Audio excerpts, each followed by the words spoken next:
We have a lineup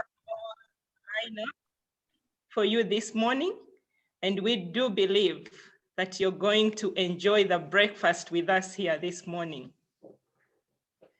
This is our last meeting as the 2020-2021 EXCO team, so we are really, really happy that this day has come. And I want to give an opportunity before we start to some guests and Toastmasters who just want to say hello to us so that we can know where you're joining from. I will start with Carla.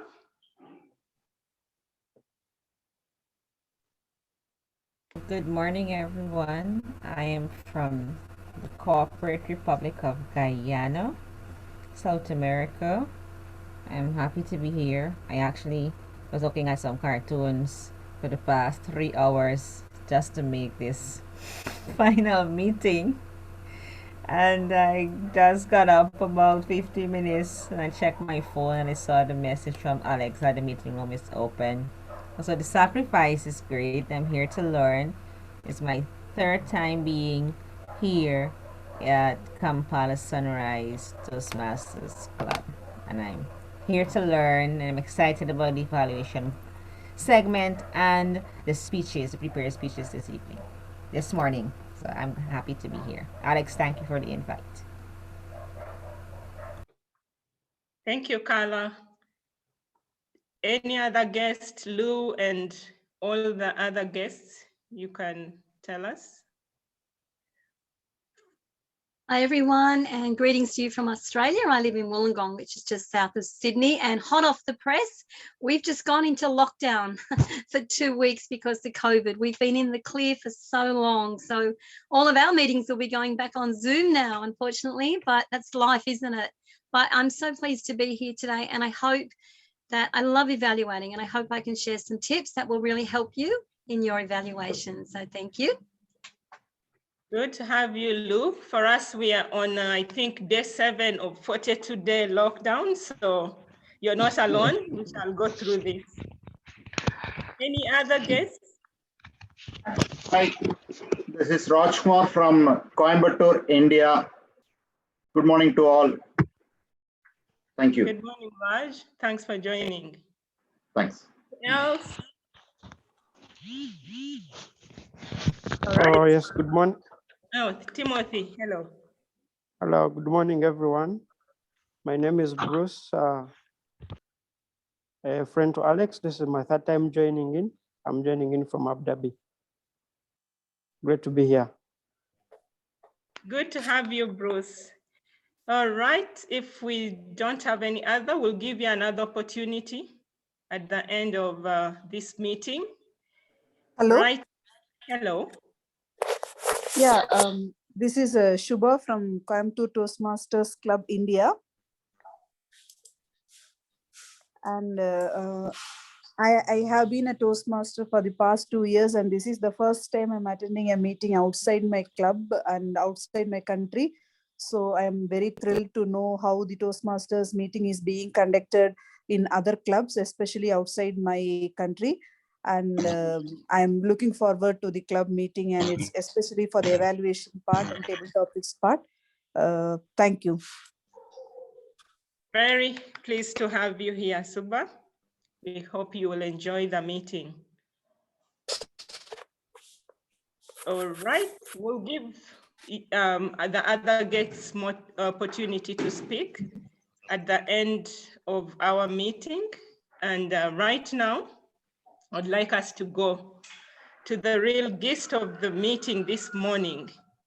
This morning, we have a renowned Toastmaster who is going to take us through the program and the theme of the day, and that is Wilson Asimwe.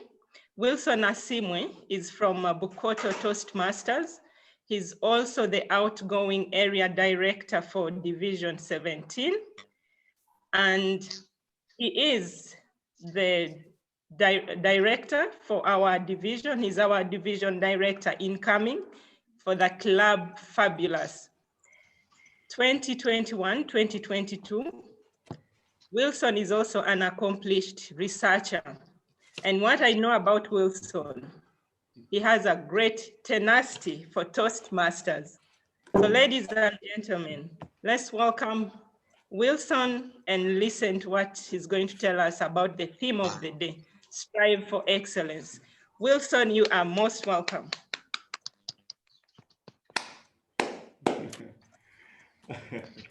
Hey, let's give Wilson some energy.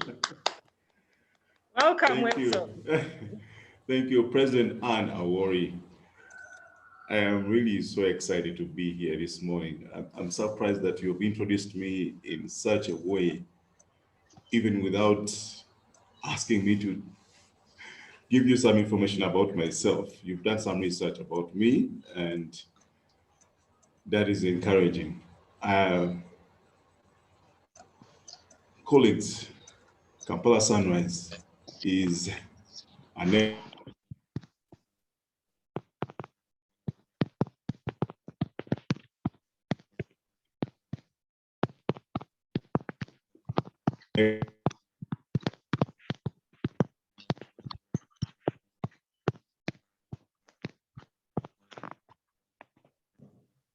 Wilson, your network, we are missing out on what you're saying.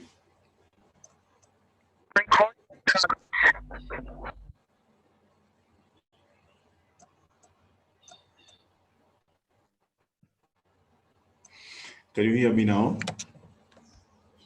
Much better. All right, I was saying that I have been following closely the progress of this club. It is an excellent club. I always talk about it whenever I visit other clubs because for me, it's a model club in our district. It's just 2 years, but when you look at the progress, you want to believe that the leaders of the club have been doing a great job. When you focus on the pillars of Toastmasters, which are integrity, respect, service, and excellence, for me, the other three pillars, integrity, respect, service, have to be achieved before you achieve excellence. And the leaders of this club have exhibited that for the last 2 years. And I want to pay tribute to all of you.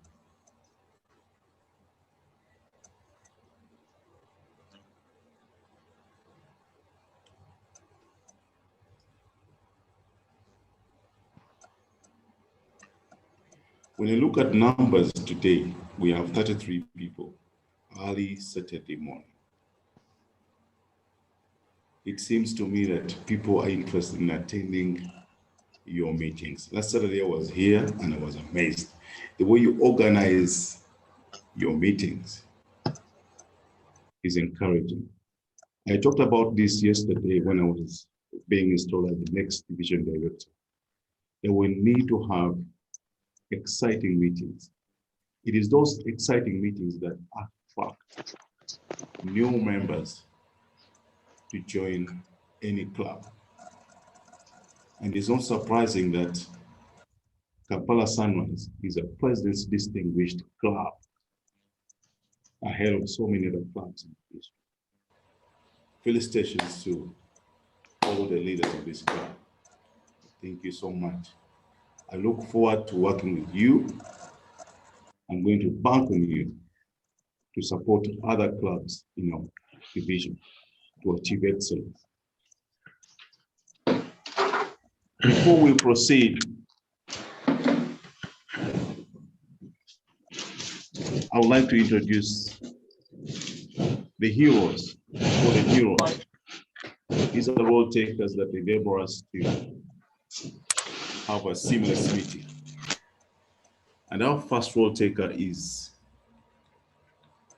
our timer, who is Nagadia Duffy. Please, Nagadia, tell us about your role this morning. morning, Toastmasters. So glad to be here once more again, and I'm privileged to be taking on this task again. Today I'll be your Toastmasters, and my role is to time you.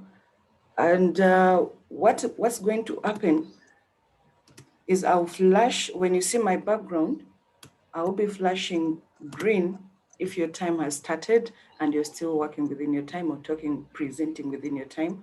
And when I turn to yellow, I will be warning your time is almost done. And then when I flag red, you just definitely know that your time is up and you are beyond the given time or assigned time. Then I'll come back later to give a report on everyone's performance on how we have managed our time. Thank you so much, and I welcome you all. Over to you, Toastmaster of the day. Thank you. Thank you, Daphne. Our next role taker is our grammarian and our counter, Douglas Ochao. Please, Ochao, tell us about your role this morning.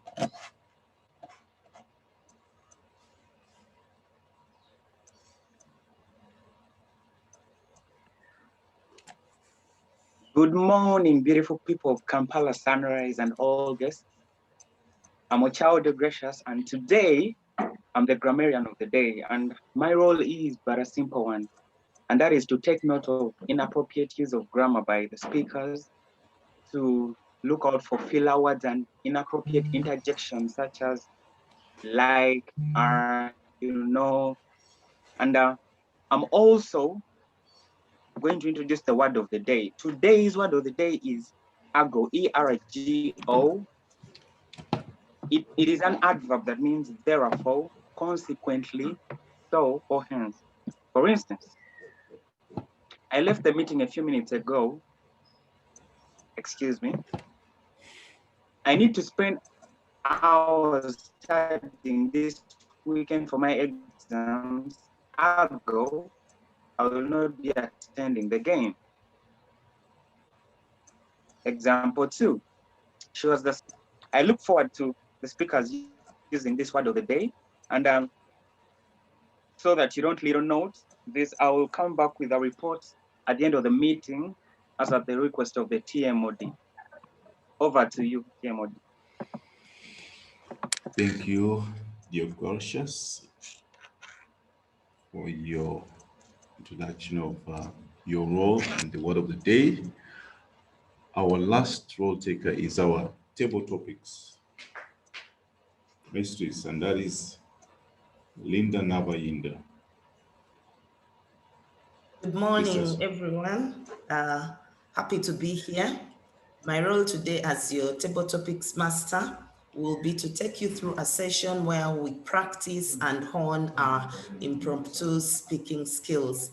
At an opportune time, I will share the dynamics of how the session will be run. So just stay tuned and know that we will all get to practice on how we can get better at impromptu speaking. Fantastic. Thank you very much, Lydia. And now, this is a special meeting because we have a special guest who is going to talk about evaluations. People talk about evaluations as breakfast for champions, but I want to emphasize that evaluations are the heartbeat of Toastmasters. Without effective evaluations, we cannot grow. And so we have a very interesting speaker this morning to talk about effective evaluations.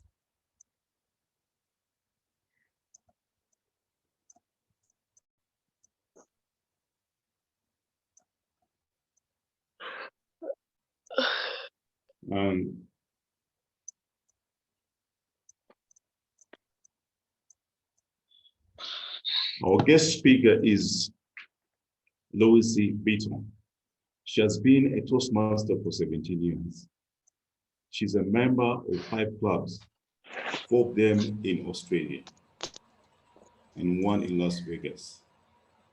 Her passion is to help people be better evaluators by helping them understand anyone can be a good evaluator. She says that it takes practice and gathering tools and tips along the way. Louise has been in 6 districts.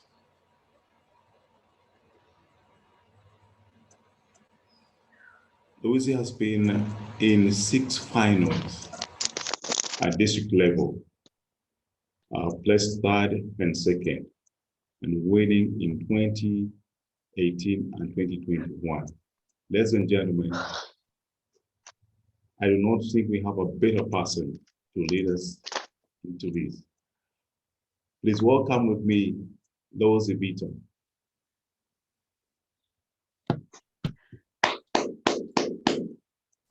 Thank you very much. Thank you very much, everyone. It is my passion, evaluation. I think it's such an important thing. Can I just have, I can see most of you, could I just have a show of hands? Can you hear me clearly? I have a microphone sitting in front of me, but if not, I can actually put it on. Everything's good. All right. So it's a PowerPoint presentation. So let me take you through that. And I really hope that you get a lot out of it. You don't have to necessarily take a lot of notes. I'm happy to share all this information with Alex, who can then forward it to you. But let me share my screen now and let's begin. Oh, I have to actually ask permission. It's been disabled, the screen sharing. If that's all right, if someone could give me screen sharing, that's fine now. Thank you. I'm sorry I didn't ask earlier. So I'm just checking. Can someone, I can see Daphne. Daphne, can you see my slides? Could you be my person just to, fantastic. So let's talk about growing your evaluation skills.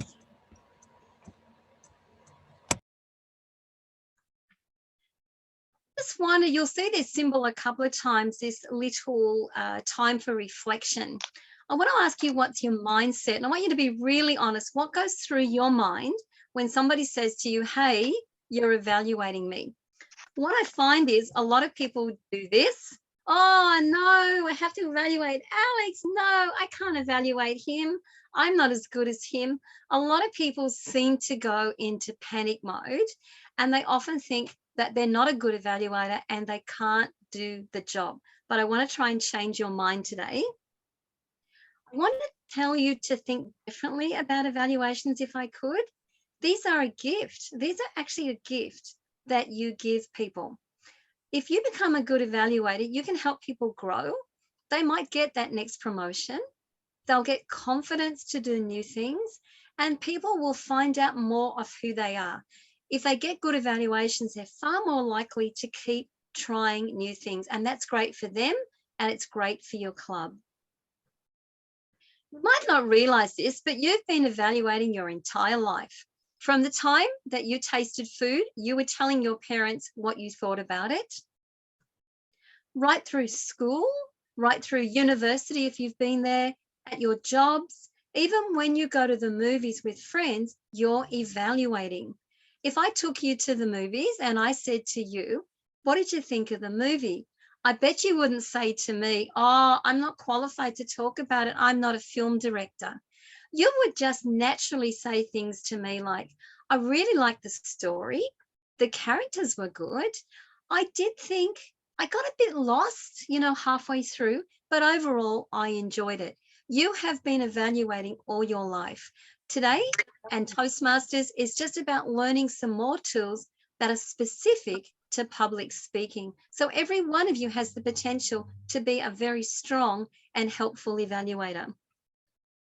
Your opinion counts. Something I encounter, I've been a Toastmaster for 17 years. Some of the best feedback I get is from new people. New people, older people, it doesn't matter. If you're an audience member, your opinion counts. Speakers are trying to reach an audience, so don't worry how long you've been in Toastmasters, and don't worry about other people knowing more than you. That's normal. If someone's been doing it for 17 years, they probably will know more than someone who's been doing it for 2 years. Don't let it worry you or hold you back from having a go. Let it inspire you to learn more. And I'm going to tell you that even someone like me, I'm a work in progress, and so will you be as an evaluator. This year, I did win my district's evaluation contest, and it's all different being on Zoom. I had to learn some new things, And I actually learned a lot more. I looked in different places to learn and I grew. So everyone can keep growing. My general tips for you to keep improving, I don't think we talk about this enough. Be curious. If you remember nothing else today, just become curious when you're listening to speeches. When you're really enjoying it and it's going really well, ask yourself why. Are you learning something? Are you entertained? Is the speaker very interesting? And the same thing happens when it's not going well. And I know for me, often if I find myself zoning out or I suddenly thinking about what's for dinner, sometimes I can actually pinpoint the moment where I lost a bit of interest or the speaker may not have engaged. So part of it is being curious. Why am I so engaged now? And how come other times I'm not? And often when you do this curiosity, you'll find things that you can use in your evaluation. My golden rule, I've always been taught, if the speaker were to do the presentation again after my evaluation, what 2 things would have the biggest impact?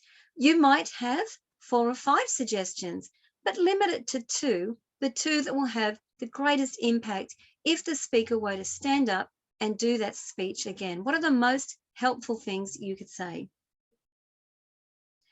A lot of people don't realize, but you can actually practice a lot at your club meetings. If there's a space on the agenda, put your hand up and say, yes, please, I would love to speak. But there's nothing to stop you evaluating all of the speakers at every meeting. You can just do that quietly. You can look for strengths and you can look for areas for improvement. Then when the evaluators give their feedback, you can compare what you've done with what they've done. This is a great way to practice your skills. And I do this before I'm in competitions. In your club, you're bound to have people who love evaluating, who's been winning your contests, who is giving helpful evaluations in the club already. You can watch and you can learn from them. And there's nothing wrong with, after you've done your evaluation, sending them a message. Could you give me some feedback on how I'm going? Have you got any tips for me to improve? And you can always find a buddy, an evaluation buddy, and together after the meeting, why not compare your notes and your suggestions just to see how you're going? I'm not sure if you've seen this proverb before. It's an Italian one. And it says, if you give someone a fish and you feed them for a day, but if you teach them how to fish, you feed them for a lifetime. I can't possibly teach you everything I've learned in 17 years, but I want to teach you where to go fishing. I want to teach you where to find information that's going to help you become a strong evaluator. I have a great sense of what we need to do as an evaluator is build a toolbox. If we need to learn what works and how to fix what doesn't work. So we recognize the good and we have suggestions to help people overcome things that perhaps aren't their strongest speaking points. One of the things I want to say to you is you've got to keep learning. As I've mentioned, you are a work in progress. Don't ever think, oh, I've got evaluating down pat. Keep growing. Keep looking for more information. And here's some easy ways to do that. Everybody in Toastmasters receives a monthly magazine. It's either posted to you or you can go online. If you follow Toastmasters International on the Facebook page, they often put up articles. On the one I've just shared here, if you can see down the bottom where my mouse is moving on the cover of the magazine, look down the bottom, speech writing tips and tricks. That's in this month's magazine. This is a place to go and learn and get tips to help you become a better evaluator. It's a great time. Now, some of you have probably zoomed into this meeting today, maybe for this workshop or to visit another club. Take this opportunity to go out there and go around the world and see other evaluators. And you can watch YouTube recordings of winning district evaluations. You can see the ones that are at the top in their district. This gentleman here is Kyle Murtagh. He's from Scotland. I think he's won a few times. He's very animated. You can learn a lot by watching him. I actually studied him in preparation for my comp because he has such an energy and a passion for evaluating. Might not have thought of this one. Your Pathways has a wealth of tools. So every project comes with descriptions. It tells you what to do and what not to do. These are tools that you can start to use to help other people. In level 3, for example, you'll do 1, maybe 2 electives, but there is nothing now to stop you opening up all those electives and having a look and gaining information. Let me show you. This is my level 3 in presentation mastery. The ticks, you can see the ones I've done, but there's nothing to stop me opening up these other ones, like creating effective visual aids or using descriptive language. You have so many projects in pathways that you can look at, and you can be looking in there and learning, and these form the basis of your evaluations. World champions of public speaking have websites. They're on Facebook, they're on YouTube, often they have their own channel, and they often have newsletters for free. So for example, down the bottom there on the right-hand side in the red shirt, that is Lance Miller, and he sends out some fabulous, just short things to think about in terms of speech making, and he has very, very good videos. These are fabulous to share in your club as well as an educational. But watching these top level speakers will help you to know what to look for as an evaluator and give you some tips how to fix things that people might need help with. Here's a little tip that I learned this year. I'm in an advanced club, and we've realized that we were looking at just Toastmaster content, so people who are Toastmasters.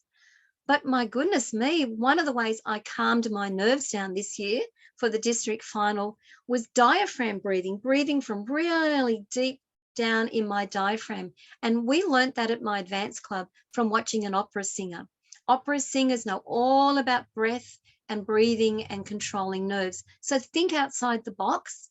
You can watch YouTube videos, listen to podcasts, read a wide variety of articles on public speaking, and read articles from writers as well. Maybe they're writing for novels, but you can take some of the wisdom from it and apply it to speeches. I want to just give you 2 quick examples of just some of the information that is out there. I will send all these through to Alex. If you'd like them, you can let him know. I'm going to try and pronounce his name. I hope I get it right. Dr. Dilip Abhayasakara. If anyone wants to correct me, I'm more than happy to be corrected. The 7 Habits of Highly Effective Evaluators. This is always the last thing I read before I compete. I'm just going to skim through it. I'm not going to give it all to you. It's just a 1.5-page document. Evaluators know why they're evaluating. It's all about the speaker. They're not retelling the story or upstaging the speaker. Number 2, they know that a speaker is quite sensitive about getting feedback, so they must reassure the speaker. So they're open to taking feedback. Following a sequence for psychological receptivity sounds very complicated, but basically it means go softly. Give them what they do first, make them want to listen to you, and then give them the suggestions. You know, always recognize what they did well before making those suggestions. Otherwise, they may just turn off. Number 4, it's just your opinion. Particularly if you're giving a feedback suggestion, don't say something like everybody thought, everyone in the room noticed. It can make a speaker feel quite intimidated. The only time I do talk about the whole room is if it's a positive.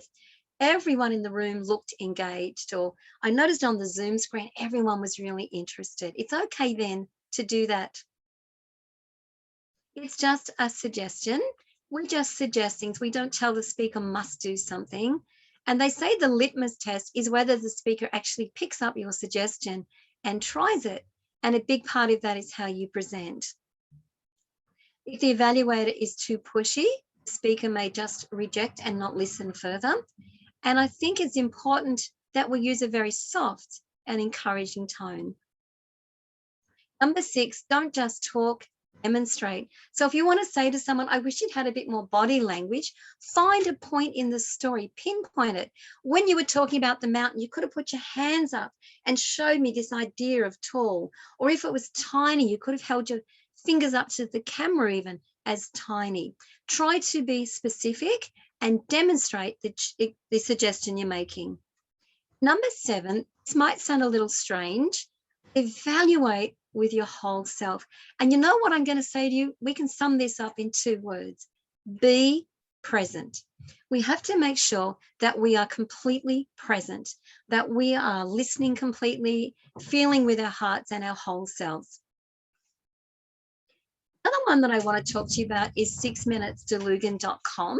This is not a current website now. It's not necessarily updated, but it still has lots and lots of fantastic information on there that you can look at. So what I'd like to do is kind of do something with you now. I'm going to go through some areas of speech making that he covers.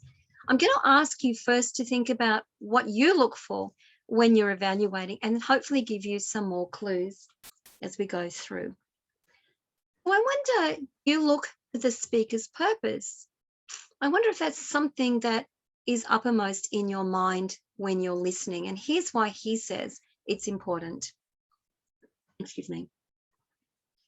You need to know what's the goal. Is it to educate, motivate, persuade, or entertain us?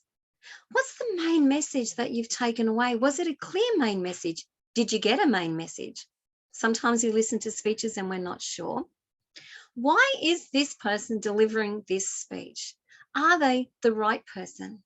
If I stood up and did a speech about how I'm finding it hard to get really old, it probably wouldn't make sense at my age. But if I tell my mother's story as an elderly person, it makes sense.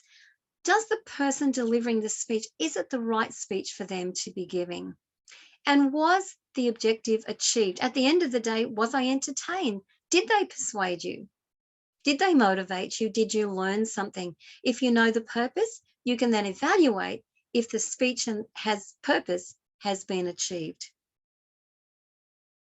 I wonder if you think to look at the speaker's enthusiasm and how they're connecting with the audience. This is a big one as an evaluator. Did they connect? How can you tell if someone is connecting? How can you tell if they're enthusiastic? What if they're too much? What if they just speak the whole time like this and it's full on and it never stops and it never changes? You can actually have too much enthusiasm or too little. So you, as an evaluator, are looking to see, have they got the right level of enthusiasm? Are there dips and changes in the way they address? Was there audience interaction? Was it effective? Did they ask your opinions? Did they invite you in? Did they acknowledge you, particularly on Zoom? Was the message you and we focused, or was it I and me? If I just stand here and say, I did this and I did that and I did this, it's very easy for the audience to feel not a part of things. But when we ask questions like, have you ever been scared? Have you ever tried that? We're inviting the audience in. So as an evaluator, be asking yourself, do I feel included in this speech? Am I being invited in? Is the speaker asking me questions that relate to me? That's a big one and often needs to be a suggestion early on for speakers to understand not to leave the audience behind. I wonder what you look for in an opening. What would you say was a good opening? I wonder if I was asking, I wonder what you would say makes a really good opening. This is what Mr. DeLugan suggests. He said you need a hook and it needs to draw the audience in from the opening seconds. Or did we just begin with a, it's great to be here today? Sometimes we do that, but in our speeches, there are some more effective ways. As an evaluator, you can be looking for these so you can affirm it, or you could even be suggesting these as points for improvement. People could start with a story. People love stories. They could start with a joke, maybe a startling statistic that gets our attention, a controversial statement, not too controversial, it's Toastmasters, or maybe they start with a really powerful visual. Maybe they're wearing or using a prop, or they have a picture.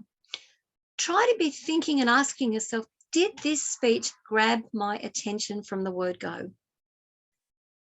A big one as well is the opening tell you where the speech is going. Do you know what the presentation is about when the opening is over, or are you lost? And was the opening memorable? That's another great one with evaluating. What makes something memorable? If you can't remember a lot about the speech, what's happening? What aren't you getting that you need to help you remember? Structure is very important, and it's something that I always put into my evaluations, because the structure is the thing that holds it all together. No matter how much beautiful language and variety you have, if you don't have a good structure, it's going to be hard for people to appreciate it. So you can look for things like transitions. You get lost in the speech, or is it nicely flowing along and you just move from scene to scene? Sometimes as speakers, we forget, we jump from one place to another thinking the audience knows why we've done that. We can't leave our audience behind. What about the close? Was it effective? How was it done? What did they do? Did it connect or did it fall flat? And this is a big one as an evaluator. What opportunity was lost? So for example, if you've just listened to a persuasive speech and they're really persuading you to take better care of yourself and to use this app on the phone to monitor your health, if they don't tell you at the end to get your phone out, if there's not a call to action, the opportunity could be lost. What is it that they can do to really capitalize on their speech? The other thing about speech structures, the more you learn, you'll realize there's many ways to tell a speech. Most of us do it in chronological, date order fashion. I did this, then this, then this. Have you heard of a suspended story? A suspended story, for example, might be, I could start, I was caught in the fire. I'm in a fire. I'm in a fire. I don't know what's going to happen. And then I could take the audience back in time to how my day began, and I can tell the story and I return to the point of being in the fire, then finish the story. This is a fabulous tool that creates suspense. It has to be done very well so the audience isn't lost, but starting at a key moment of the story, going into the backstory, and then moving forward is a very powerful tool. And as you start to evaluate experienced speakers, you may see this, so it's good to be able to recognize it. But look, learn, Google other ways to organize a speech. And I wonder what you think of about a message that sticks, a message that you remember. What do you think are the key things that a speaker has to do so you remember their message? There's an old adage that says, if you don't know your message in 10 words or less, if you can't tell me your message in 10 words or less, it's not clear enough. And what happens is, if people have a very vague message, they tend to go off in tangents and they put a lot of extra information in. So as you're listening, ask yourself, is everything this speaker's saying, is it all reinforcing this message, or are they taking me here and taking me there? And it's hard for me to grab the exact message. This is a big one as an evaluator. Look and see if there's clarity in the message. I think we've talked about this a little bit. Was the audience invited in? You might notice in brackets there, it says cornered at a party. If ever you've been somewhere and someone's got you in a corner and they're talking and talking and talking, and you know that feeling you can't get a word in and you can't get away from them? That's what some people say it's like if you're speaking at and at people and not asking them in. So we don't want to be like that as speakers. We want to make sure that we're acknowledging our audience and inviting them in. Here's another thing for you. A lot of people don't realize when you make suggestions in Toastmasters, it doesn't always have to be that something was wrong.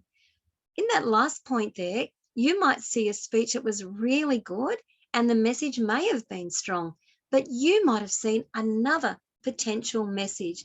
There is nothing wrong with you saying, I loved your message today, but I wondered if you considered this message as well. Sometimes this is a real eye-opener and it helps advanced speakers in particular to see something more in what they've done. So remember, it's not always about correcting people. Sometimes it's helping them to see more. I wonder what you think of when you think of strong delivery. If you're evaluating, What are you looking for? What do you hope to see? What are some suggestions that you could make? Is the speaker confident and passionate about their message? If someone doesn't really believe their message and they're very timid, it's awfully hard for me, and I'm sure for you as well, to really feel inspired or connected. Are they too rehearsed? Is it an unnatural style?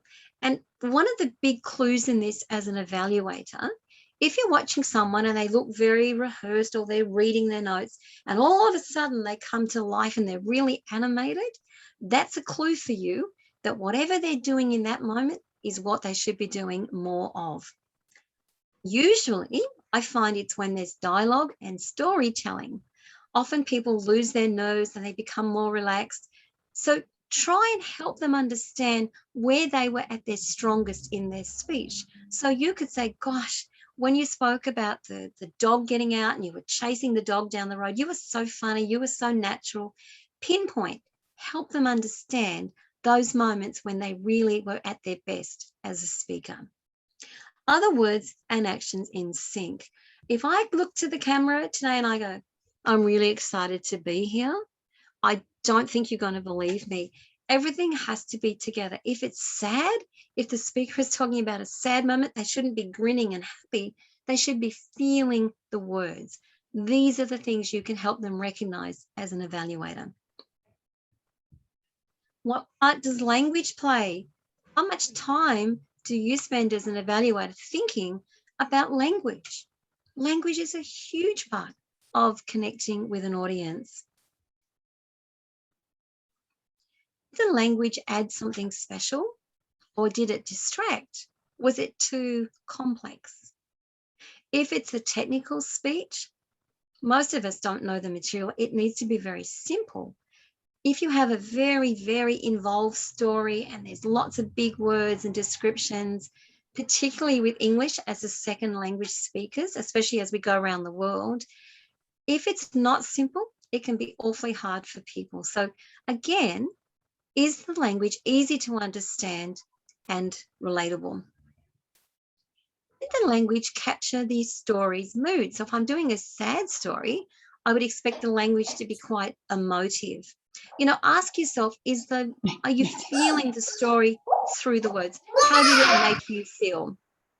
And what didn't you feel, but you could have if the language had been better? That's another one that's great. If you're watching something and it's a sad story, but you're not really feeling it, often it's the delivery and often it's the words. The words aren't really telling us how the speaker really felt. Rhetorical devices, so your metaphors and similes, you know, those little things that just add life and imagery to a speech. If the speaker uses them, make sure you point them out. So remember where they were, pinpoint them so you can genuinely encourage the speaker. If you think of one that they could have used, you can suggest that as well. And, you know, did these rhetorical advices add something? They usually do. So what was it? Was it enjoyment? Did it help you understand a concept more? Always curiosity, asking yourself, what are these things doing for me? With language, did the speaker miss an opportunity? So for example, if something happens and it's very dramatic in the story, are they using language to show characters' reactions, for example? Should they be using more dialogue to capture the moment? And what else could add impact? I've seen speakers use poems, quotes, songs, even a current catchphrase. If there's something that's really big in your town right now, if there's a campaign going on or a slogan, how could they use it? Could they do a comparison of two different things? Is there a current issue that they could relate it to? And was there energy in the vocal variety all the way through? As I mentioned before, sameness, where people are shouting the whole time and really energetic, is not vocal variety, it's sameness. So be aware of sameness. Is there up and down? Is there quiet moments and animated moments? Really good vocal variety is a bit of a journey.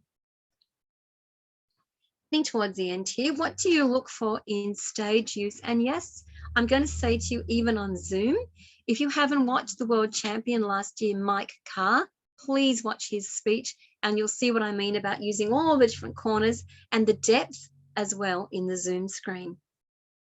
Was stage use underused or overused? If there's too much movement, it can get distracting, but purposeful movement adds interest. Was there a clever use? Did someone do something on Zoom you've not seen before? Was there a missed opportunity? Were you sitting there going, oh, they could have done this or that? Suggest it as an evaluator. And a big one, on the big stage, most professional speakers will deliver their key points right down the middle. They usually stand in the middle. They might do part of their speech on the sides, but they normally come back to the middle, and it can actually be similar on Zoom as well. I don't know if you've heard of holograms. If you haven't, look up holograms. They're very helpful. Holograms is where you create an image in the audience's mind. So I could go over to one side of my Zoom screen even, or on a stage, and I could talk about a picnic that I had with my family. Then when I come back to the middle or the other side of the stage, I can simply say, like that picnic, and I only have to refer to the scene that I've created. Holograms are fabulous for bringing speech to life, and they also save words. I don't have to say, remember the picnic I talked about in 1932? I just have to say, like the picnic, and I can just simply point. Look up holograms, they're fabulous. And a big one for me on Zoom, how did the speaker enter and exit the stage? Or of course on Zoom, be watching the person you're evaluating before they get on stage. See if they're looking confident or nervous. And on Zoom, what a lot of people are doing, especially in contests, they're handing back to the Toastmaster, and instead of standing there smiling and waiting, they start doing this. And they've all got their heads down and they're all trying to turn off their cameras until the camera goes off you. Make sure you're looking down that camera and staying. These are little things that can help people put polish on their preparations when they realize that they're actually visible from the time they go to speak. Humor. What part does humor play? You'll rarely see a winning world champion without some humor. So ask yourself, was the humor used, and was it safe and appropriate given the audience? And also, was it appropriate for the times you're in? So, you know, if there's just been some terrible disaster, a joke that might have been all right before that might be too risky if it looks like you're not being sensitive to what's happening. So always just make sure the speaker is being sensitive to what's happening in the world and, of course, to the audience. Did they deliver humor well? Did they pause after the punchline so we could actually laugh? If you start Googling and learning about humor, you're going to find so much information and it will help you so much as an evaluator. And again, humor, was it relevant to the speech? We don't just put humor in for the sake of it. If a speaker's put in a joke and it has no connection to the speech, you could gently suggest that perhaps it was superfluous. Perhaps it didn't really add anything. And how do you know that what a speaker is saying is believable? What builds trust? So be thinking as you're evaluating, why would I believe this person? For example, if they use statistics and stories, and this is, you know, key to believing what they're saying or being persuaded, have they given you a trustworthy source? Don't just take information at face value. Be looking to see if your speaker is really giving you the source of it and it's a good, reliable source. The speaker established credibility. So I've seen speeches where people have spoken for 5 or 6 minutes, and then at the end, they tell me that they're a research scientist, or they've, you know, got 3 people in their family with this illness. It's much better to do that early in the speech to make sure that people know early on that you can trust what they're saying. They have experience in this. And does the speaker come across as knowledgeable as against arrogant and alienating? So I am really hoping today that I might come across as knowledgeable, but I sure hope I'm not coming across as though I know it all or I'm better than you. I'm trying very hard just to share my knowledge, but I don't want to act like I'm some kind of expert. I'm just, this is what I've learned over the years and I'm trying to share it. But if someone comes up and they look a little conceited, it will absolutely distance them from the audience. So, you know, are they sharing their knowledge in a fairly humble and nice way? So just remember, your focus is always to give the most helpful evaluation that you can. I love this picture. Just use the right tools for the right reason and the right time, not to look good and only if it fits. Sometimes I see people learn little tricks in evaluating and they shoehorn them in. They try to use them all the time, particularly in contests. They're trying to win because they look good. It's never about that. It's always about helping the speaker and using the right tool in the right way at the right time. I don't know if you have Dr. Zeus in Uganda. I'm not sure. Alex will have to tell me, but Dr. Zeus is a children's writer, and this is the cat in the hat. And there's a lot of truth in Dr. Seuss, even though it's for kids. It says the more that you read, and I'll say watch as well, the more things you'll know, and the more you learn, and the more places you will go. And I believe if you apply yourself as evaluators, the more places the people you evaluate will go as well. I would not have had half the success I've had or the opportunities in Toastmasters without people giving me very, very good evaluations. So keep going, keep growing, and you will become a better speaker and a better evaluator. And something people forget, becoming a good evaluator is one of the quickest ways to become a better speaker. It's a win-win situation. And you never know, if you keep working hard, maybe one day, like me, you might even go all the way to the top of your district. Don't believe you can't do that. I'm telling you, I'm not special. I've just worked hard. I've had good mentors, and you can do that as well. So I hope that was helpful. I hope you've picked up some tips and tools. I'm sorry it's a bit heavy on content. Alex, do I have time to take some questions, or would you like me to move on? What would you prefer? Western, you guide it. Yes, I thank you very much, Lois Beaton. I think we can take some questions because we are running out of time. I haven't listened to a better speaker on evaluations. I'm really so excited. I remember when I struggled as an evaluator at the beginning of my career as a Toastmaster. My mentor told me, please, Wilson, stop and learn. I had to stop for 2 months and I came back as a better evaluator. Thank you very much. From your presentation, these are the takeaways for me, that evaluations are a gift to the speaker, that anyone has potential to become a better evaluator. And we can keep growing as evaluators.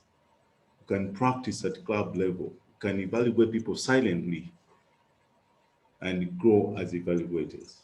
We can keep learning about evaluations.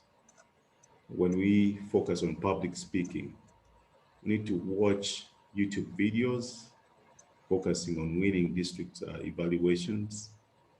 We need to learn from other sources apart from Toastmasters. We need to be sensitive when evaluating speakers.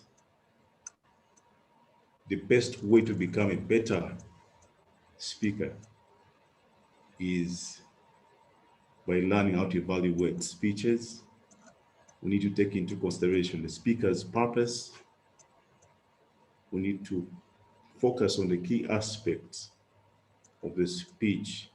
For instance, the opening structure, credibility, stage use, clarity, appropriate language, use of dialogue, to mention but a few. And so I would like to request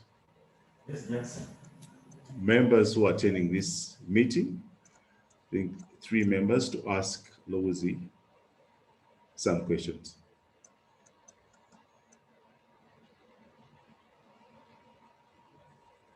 We have colleagues with questions.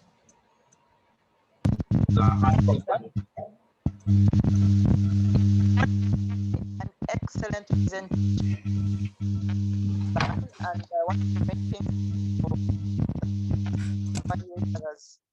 the one myth that you have busted is that they think that they have to be better speakers than the person who's speaking. And I hope we've all learned that our opinion as an audience member is valid. And so we just have to learn how to listen and pay attention and be present. And I've learned a lot. So the question that I have is, given that we have 2.5 minutes to 3.5, I think, it gave so many things that one has to look out for.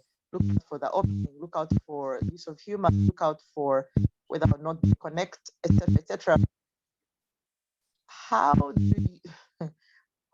do you focus on what to pick up and report on in 2.5 minutes to 3.5 minutes? I suppose just I'd like to know, what are your top tips on how to focus on what to share? That's a great question. And that's very much on my mind as well when I move into evaluation contests, because you've got to try and cover a lot of stuff. So I think it goes back to the purpose for me. So I think the purpose does tend to dictate a lot what you're looking for. So if someone, for example, is trying to entertain me, I guess I'm trying to see if they keep energy and fun going through the speech. I'm looking to see if they're using storytelling that is actually relatable. So it's humor that's appropriate, relatable. I think as a general rule, I do tend to look always at structure. I always tend to look at gestures and vocal variety and language. I find language is a very telling thing about a speech. It tells me a lot about the speech. So usually in my evaluations, I try to be very succinct. So I say it once and I say it well. What I see in a lot of evaluations is people will say something and then they'll say it again and they'll sort of reword it. So they might say something like, the structure was very good, I could follow it very easily. And then they'll add something like, so I didn't actually get lost in that. You know, when I was listening to you, I stayed with you. Try and be very succinct. It's definitely an art evaluation in competitions. You've got so little time to get your message across. So try to practice not using superfluous words. Say it once and say it well. If, for example, you say something like, I felt perhaps the speaker could have used more vocal variety, then I would say, for example, when the dog got out, I felt she could have shouted and yelled. And, you know, when she was speaking to her mother, she could have used a softer voice. I try to have examples, and again, short and sharp. So I've covered quite a bit in that. I haven't taken a lot of time. I've raised the main point that they need to work on vocal variety, and I've given them 2 suggestions where they can. So I hope that's a little helpful. It's definitely just practice as well, but you can't cover everything. So again, 2 points, your suggestions, the 2 main things that will make the biggest difference, and the other things, the genuine things that you can compliment the speaker that they did well. I hope that helps, Connie. It's definitely also experience. Sure, thanks a lot.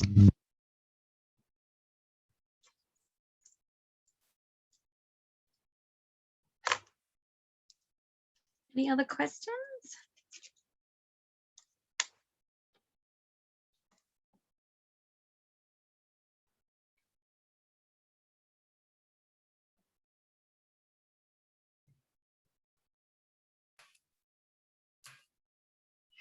If anyone watching is a competitor and would really love to try and win, I'm going to tell you the best thing I can tell you is never try to win, because the minute you try and win, your focus is on you. Just keep your eyes off the prize. I know they say keep your eyes on the prize. I don't agree with that.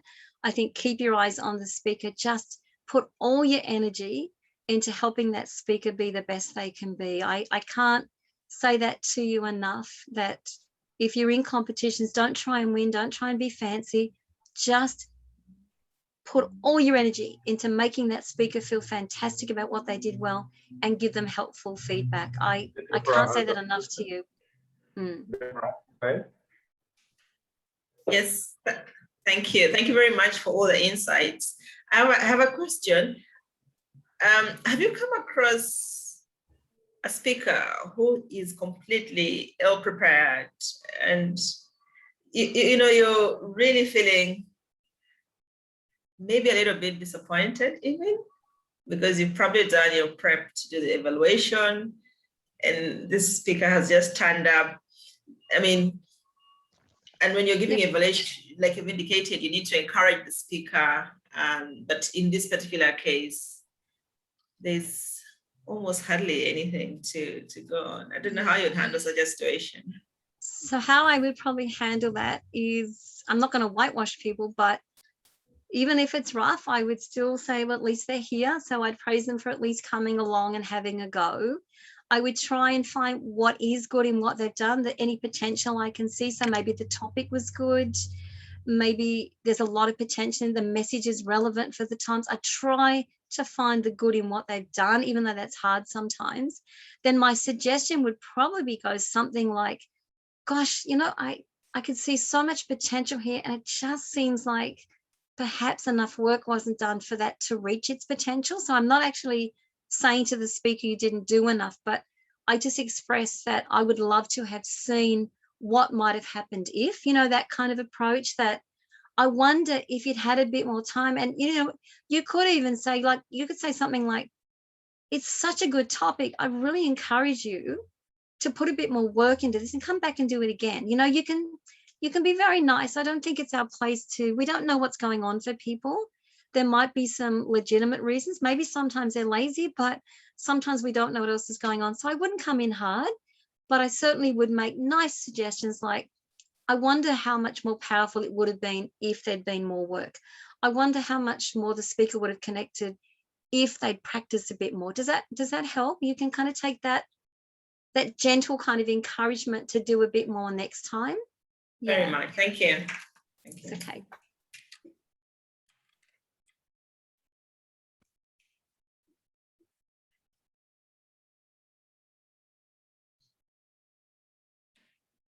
Someone's asked me, how does emotional intelligence fit in evaluation? Well, that's a big question. How does emotional intelligence? I think that comes back to using your whole self.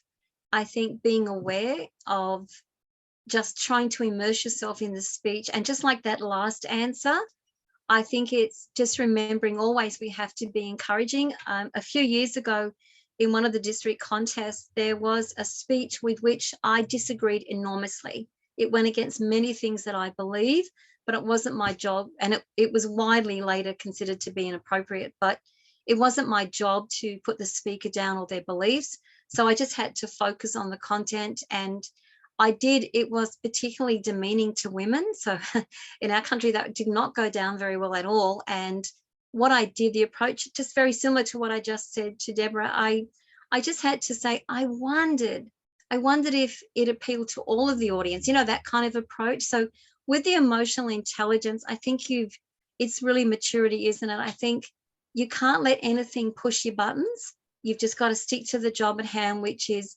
speaking. And you can certainly talk about a topic that you might think, gee, I wonder if that would have alienated some of the audience.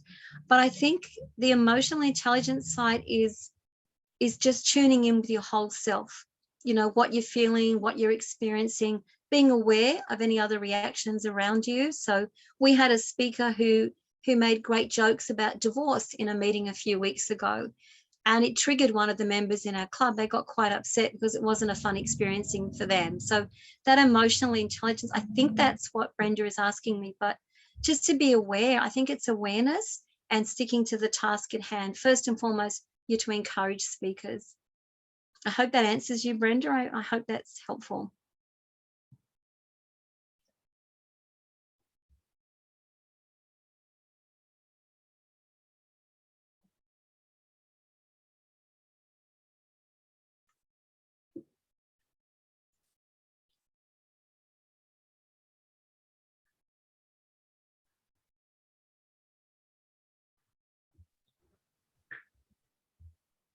I think that's all the questions we've got.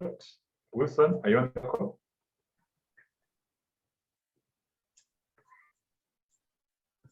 Thank you for the opportunity, everyone. While Wilson tries to join, really thank you, Lou, for making this happen.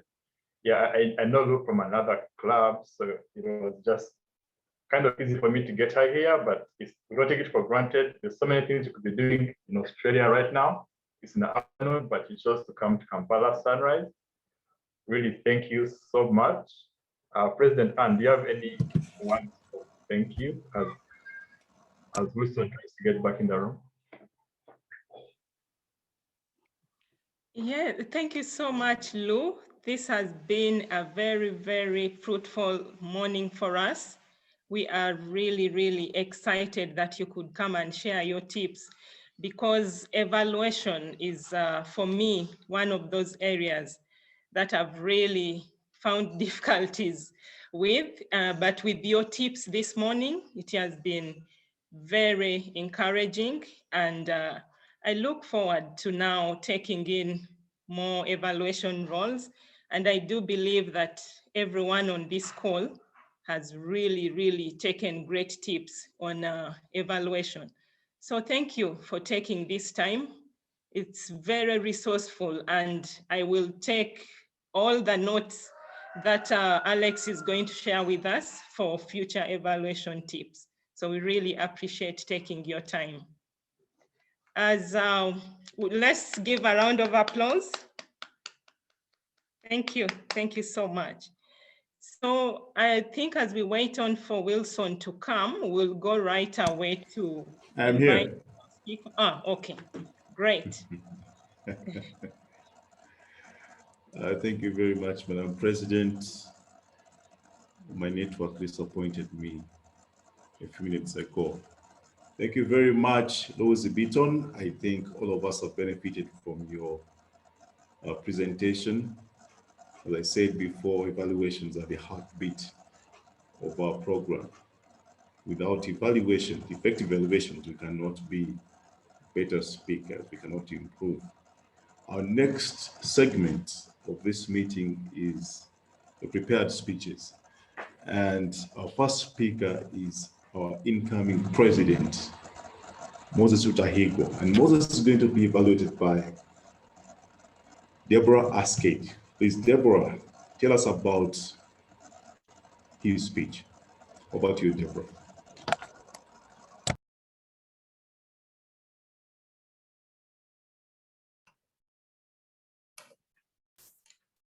Thank you. Good morning, good afternoon, good evening, Toastmasters and guests. I have the honor to introduce to you Moses Rutahigwa. Moses will be tackling or making a presentation on Presentation Mastery Level 2, Project 2. And his topic is Flowers Don't Just Fade.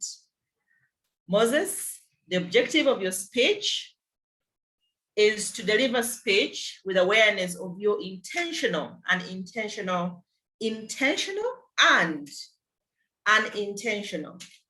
body language, as well as to learn, practice, and refine how you use non-verbal communication. So the core of your presentation is around body language. You will deliver the speech in 5 to 7 minutes. I do expect you to deliver a well-structured speech, make use of your non-verbal communication, engage with your audience using your non-verbal communication. So I'll be looking out for how your body language works effectively and less effectively during your speech.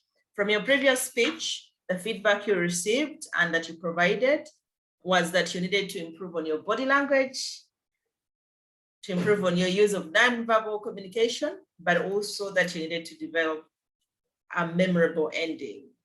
And so it's very opportune that your speech is around body language as well. Ergo, I expect you to wow us. Flowers don't fade. Moses Rutahigwa, over to you. Memories are like salt. The right amount brings the flavor out of food, and too much ruins it. These are the words of Paul Coelho, a great writer. It was one chilly evening 14 years ago. My colleagues and I were preparing to leave work at 10 p.m. after a long day. This had been our cycle for the last 1 month as we navigated the effects of an unsuccessful system upgrade. It requires us to work longer hours and oftentimes with many client complaints, and the team was fatigued at the end of every single day. And suddenly, I received a call on my work extension from my senior colleague, AA. Picked the phone, no response. I hung up thinking maybe it was an anonymous call from a colleague. The cycle went on once, twice, thrice. The third time, it triggered my previous military experience, the short time I had sensing danger. I ran straight to her office only to find her seated on a navy blue carpet floor with her hand leaning next to her bent knee and seeming to be in reflection or in a yoga moment. I mentioned, boss, you called me, no response. I tried to stretch out my hand to see if she could respond, no action. Sensing danger, I called my colleagues immediately to come and see how we can be able to help the situation that was before us. My boss seemed not to be responding at a particular moment. We tried everything we can, including some simple first aid, and even called the support of our work medics to help us. But when she saw us fidgeting, she signaled to us and said, no, simply take me home. We responded immediately. Lucky was on our side. We had a colleague who was staying her way, and we carried her straight to the car, and the colleague drove her off home. We followed each other in the night by text messaging, knowing that by that time there were no social media platforms, by text messaging to observe and see how she was doing. The joy of the morning was to see her be able to come back and be informed that she was doing very, very well. And she would come back to work 1 week later. The day boss came back was joy in the house. We celebrated and were happy to see her back. But also curious, what exactly was the problem? Being a leader she was, she thanked all of us for our kind action at that time, which was important, but also too, immediately addressed our concern. She mentioned that she had ignored to take care of her mind and her body, and from nowhere, the body shut down. She couldn't talk, walk, or even stand in just a split second. The doctor simply told her, go home, rest, and then you'll come back to work later. Friends, at times you be in such a position, you ask yourself, how did I get here?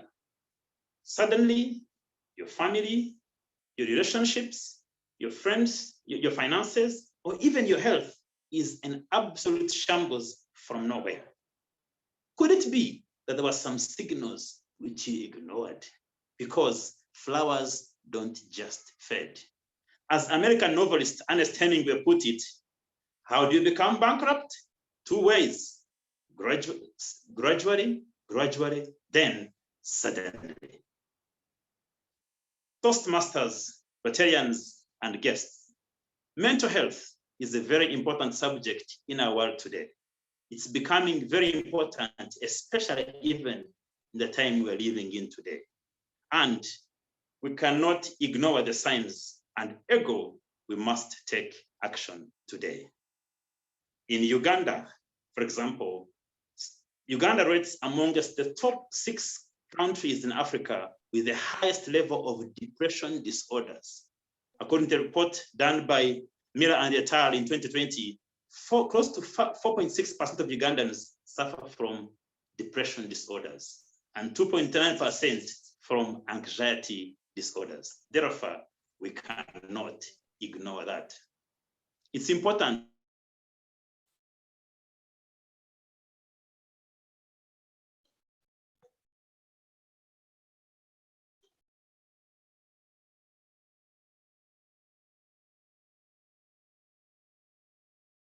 fellow Toastmasters and guests take note of that and ensure that we take actions.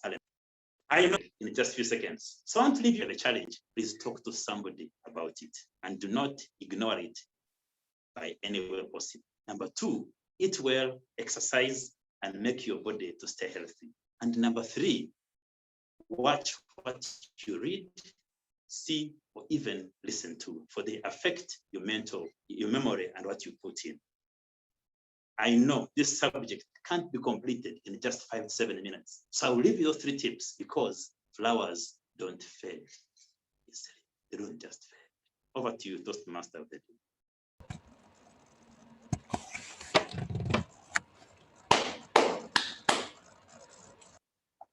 Thank you, Moses, for such a very important speech. I remember last year when my client wrote to me and said, we are going to cancel this project because the schools are closed. It's a school-based project and we can't proceed with your project. I was so depressed for a few months and I had to cancel myself, try to look for other projects. And when we had just started getting back to where we're supposed to be, another lockdown. And so we need prayers. Thank you very much, Moses, for such a very important topic. Our next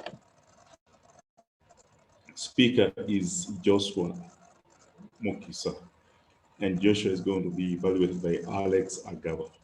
Please, Alex, tell us about Joshua's speech.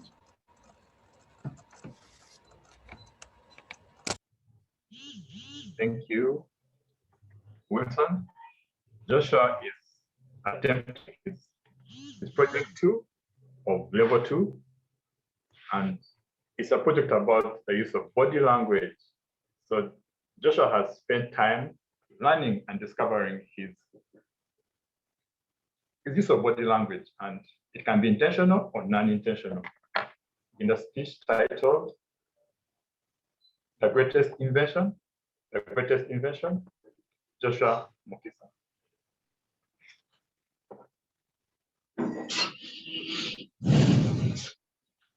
Ladies and gentlemen, the greatest invention.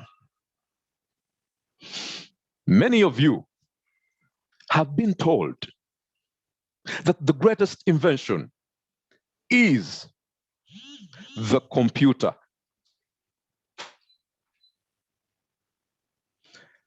But today, I'm going to debunk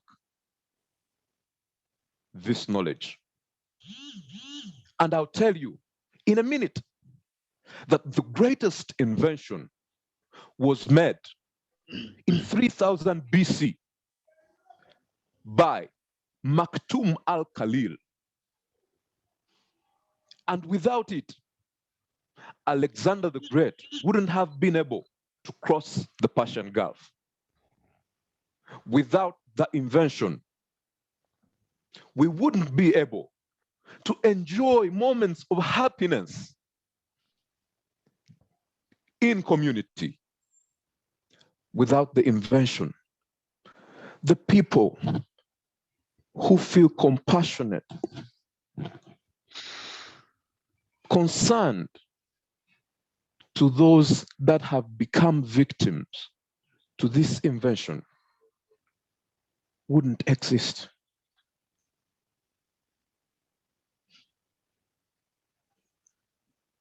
In moments of surprise,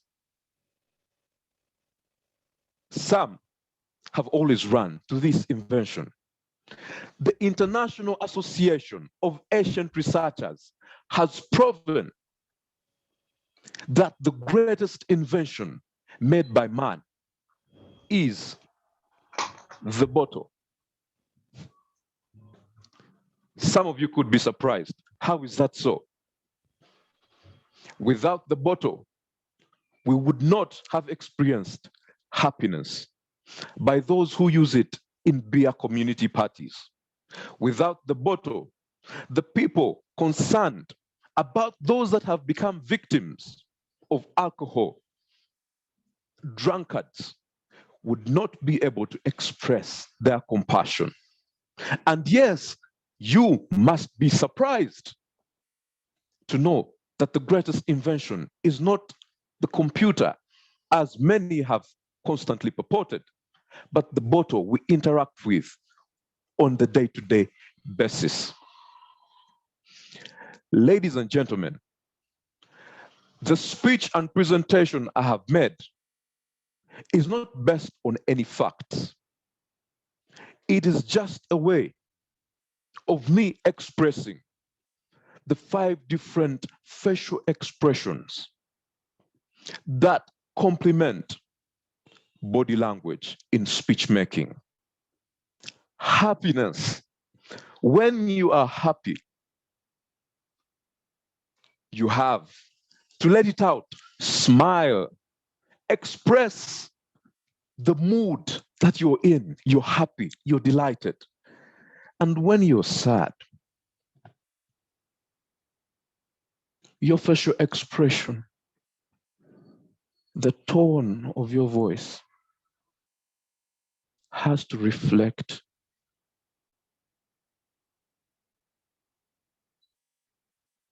the hunger and the hurt you feel. And when you're angry, it needs to come out clearly. People need to know that this is the emotion being expressed in this particular moment by the delivery, by the speaker.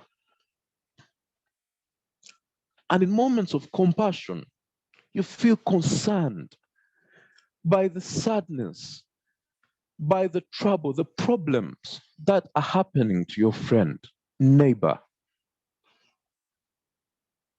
Your words, your actions need to show that I would love to be there with you and comfort you. You are not alone. When you're surprised, for example, you're given a gift, you're given a treat by your lover, your family on your birthday, it needs to come out. You don't have to fake it because you've been exhilarated by the emotion, the surprise, the gift you have received. And everyone would see it and know. And as a speaker making a presentation, you shouldn't miss out on ensuring that your voice, your actions, and your facial expressions express what you are talking about. And in the moments when we feel deeply connected, deeply concerned by those with whom we are sharing in these various emotions, happiness, sadness, anger, compassion, and surprise, we need to ensure that as a speaker, you always don't act or present contrary to the message you're trying to put across. And to that, we go back to the greatest invention. I have shown you, based on imagination, that the greatest invention, if we can call it that, is not the computer.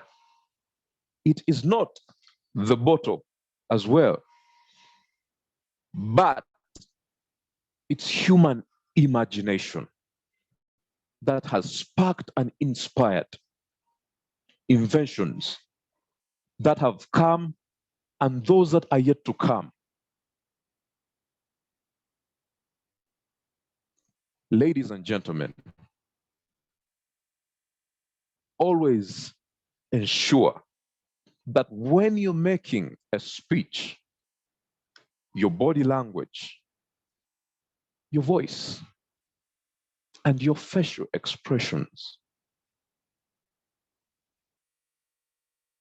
are always in communion and flowing towards the delivery of a perfect presentation. Thank you so much. The greatest invention.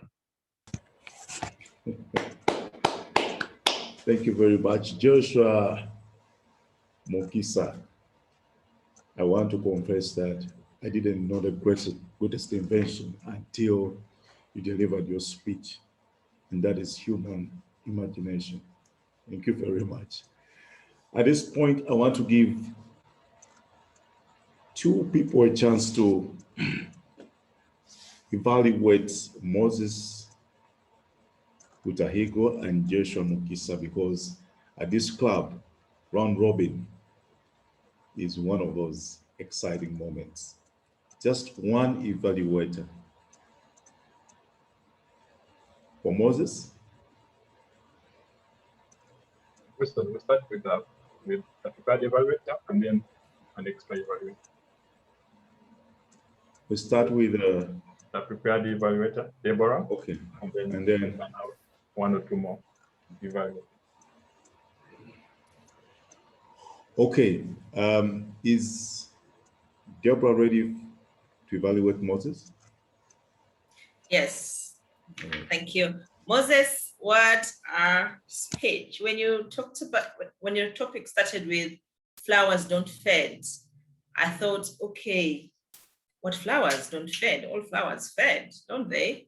But what a topic. It was a very humane topic, a story we could relate to. You had us hooked from the word go when you mentioned boss, and we thought, okay, what's going to happen? We're all interested because it's something that we can relate to on a day-to-day basis. So you surprised us very pleasantly when you followed up from your boss. And so you had a very good structure. You started with a very strong quote around salt, and then you took us into the body, leaving us in a bit of suspense with your boss, how still she was. And personally, I was very hooked, and all the members who were on video, I could see them listening to you, attentive, waiting for the next item to come out. And then you had a very strong conclusion when you called us to action, not just on mental health, but you also gave us some tips to talk to somebody, eat well, but also watch what we consume. And so that was a very wonderful structure. And in terms of body language, I would like to commend you on how you used your space, you were standing, your camera position, your lighting was absolutely very clear. So that was very nice. You also followed through in terms of what you were saying and what your body language was indicating to us. When you said, for example, that your boss called, one time, two times, third time, you followed that through. And you also, when your boss whispered to you, actually did whisper to us. So I'd like to commend you very much on how you have used your body language. All your movements, I noticed, were very purposeful. There was nothing that came out of the blue and distracted us. So you did really, really well, also considering the follow-up feedback that you provided. And your ending was very memorable. So thank you very much for sharing yourself and your speech with us. In terms of areas to improve on, I noticed that the red card went up in terms of time. So you might want to practice your speech and cut it down to 5 to 7 minutes in the next speech. I also would challenge you to use even props in your next speech to take your body language to the next level. Otherwise, well done, well done. I look forward to hearing more speeches from you. Thank you. Toastmaster of the day. Thank you, Deborah, for that such detailed evaluation of Moses' speech. Let's have one evaluator from the audience. And you have only 1 minute since we're running out of time. Anyone wants to give Moses feedback?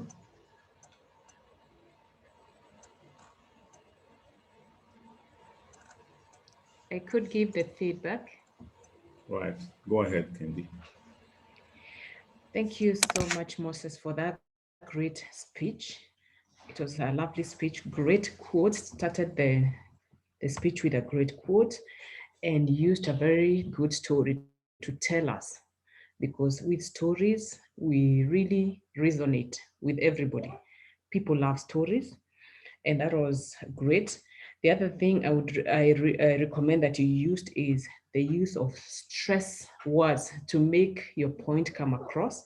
For example, saying it was a long, long day. And even you came again and said, how do you get bankrupt? Gradually, gradually, then suddenly. So that was very nice, well stressed. Two things that I think you could improve. When you found your boss in that state, I think it would be nice to dramatize it a bit. When someone is in that state, you don't know whether they're dead, alive. So if you could just dramatize it a bit, you shouted, you asked whether she was feeling okay, that would really have come out very, very nicely. And the second thing that probably you would consider is when you're giving the call to action, probably you could pick just one very strong thing. This is a mental issues, but just pick one thing that people can really run with. For example, saying to avoid getting into such a state, maybe do connections or work in 8 hours a day. And when you don't have work finished in that day, leave it for the next day. Work doesn't have to get finished because these days after that, your health is your wealth. So I think one call to action, which is so impactful, it could be probably better than just giving 3, so that you could take it in and run with it. Overall, I enjoyed that great speech. Back to you. Thank you, Candy. Thank you very much. And I want to listen to Alex evaluating Joshua Mutisa. Over to you, Alex.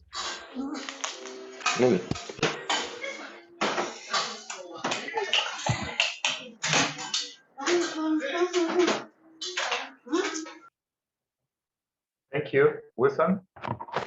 Wow, thank you, Joshua. What an amazing speech. You were here last weekend and you're back this week and you're ready with another speech. And I noticed the first thing I mentioned is that you took feedback from the last feedback you got just 7 days ago. You came and your appearance was brighter, your lighting was brighter, and I just couldn't wait to hear what you had to give us today. And what a delightful speech you've given us today, Joshua. When you began with your speech title, which I think is fine. Your speech title was The Greatest Invention, and you emphasized it in your first lines of your speech, and you repeated it, the greatest invention, the greatest invention. I was like, where is Joshua going with this? And there's a way you have a twist with your speeches. It's never very direct. Your message is always never so direct. You teased us with a laptop as what you thought was the greatest invention, or what you all thought was the greatest invention. Nice prop, by the way. I like that you carried your laptop and showed it to us. Then, hey, you surprised us by telling us what the greatest invention really is. And that was a bottle. Another great use of prop. Thank you very much. Then I asked myself, where's Joshua going with this speech? And of course, we're looking out for your body language, heavily used. I like that you took us through a roller coaster of emotions of happiness, joy, emotions of sadness, emotions of anger, and each emotion had a specific gesture to it. Emotion of happiness, you stretch your arms out wide. Emotions of sadness, you hold your chin. And I liked how you paused. You slowed down and paused to show emotions of sadness. That was a very great hook. I learned that you've learned how to pause and slow down in your speeches. Emotions of anger, emotions of, there's so many emotions you took us through, and that was a very great way of delivering your, meeting the expectations of your project. It gave you a chance to really show us your richness in your gestures and use of body language. Thank you very much, Joshua. There's only one thing I would recommend you to challenge yourself. I know you have a way of speech style that is, it's not that direct and it's getting better. And I thought that it took many circles. You told me that it could have been the computer, or maybe not. It was the bottle, or maybe not. It's a mindset.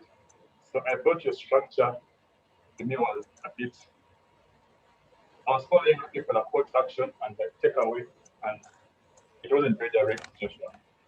But that won't take out from your speech anyway because you attained your speech objective, demonstrating great use of body language. And I can't wait to see you come back, Joshua, to give another speech. Back to you, Toastmaster. Thank you, Alex, for that evaluation. Do we have somebody from the audience to give feedback to Joshua? Just one person in a minute.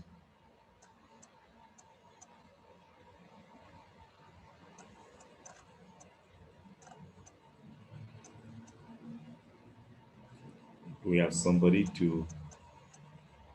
else to give Joshua feedback?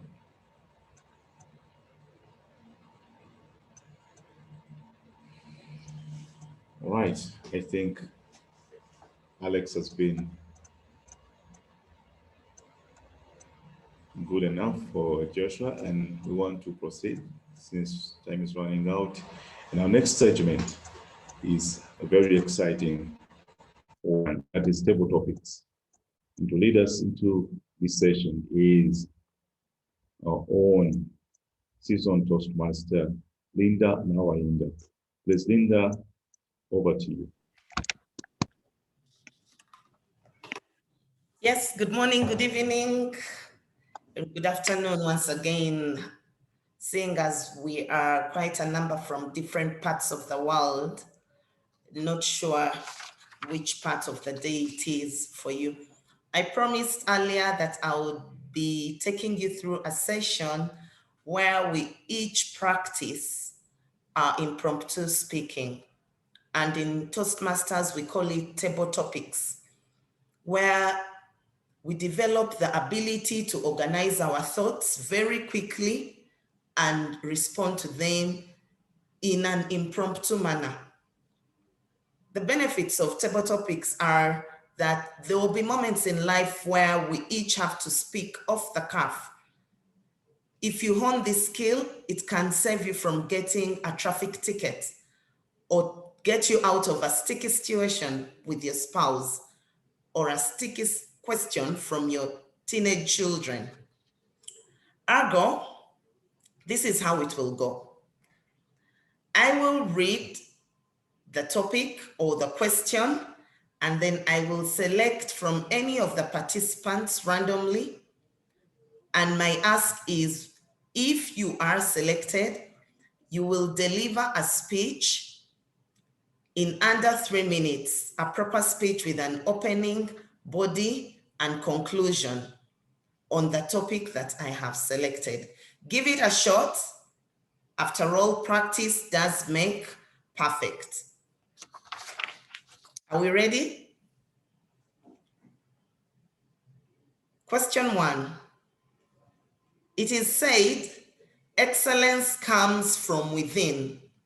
Please share with us one area in which you excel. Agnes Katshabe, please unmute and take on the table topic.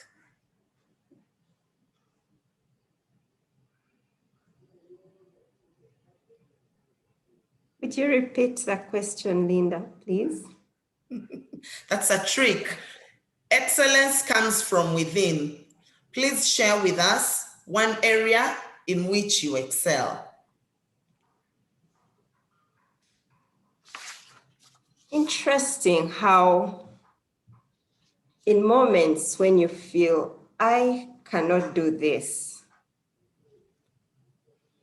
that when you think about it, get down to it, see the people who have succeeded, you get to ask, what is different? Isn't it so reassuring that when you listen to many of these people who have excelled, they tell you, well, it can happen. I was at that point like you are, and you can do it. One of those moments when I was going to give a speech and I thought, there is no way I'm going to do this.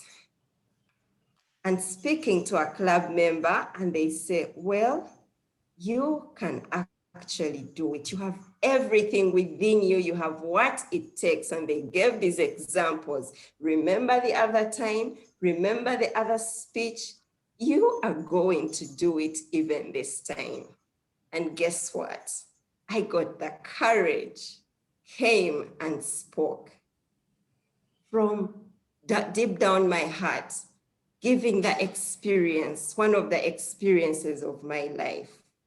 And looking back, I am so grateful to the team members in Kampala Sunrise who keep pushing each other forward and pushing me forward.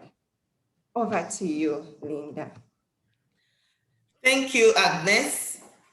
Members, take note, there will be a vote for the best table topic speaker. The second table topic, T.D. Jakes, a renowned preacher and motivational speaker, said, excellence requires getting out of your comfort zone. Share with us an area that causes you discomfort that you are striving to excel at. Noriko Sekizawa.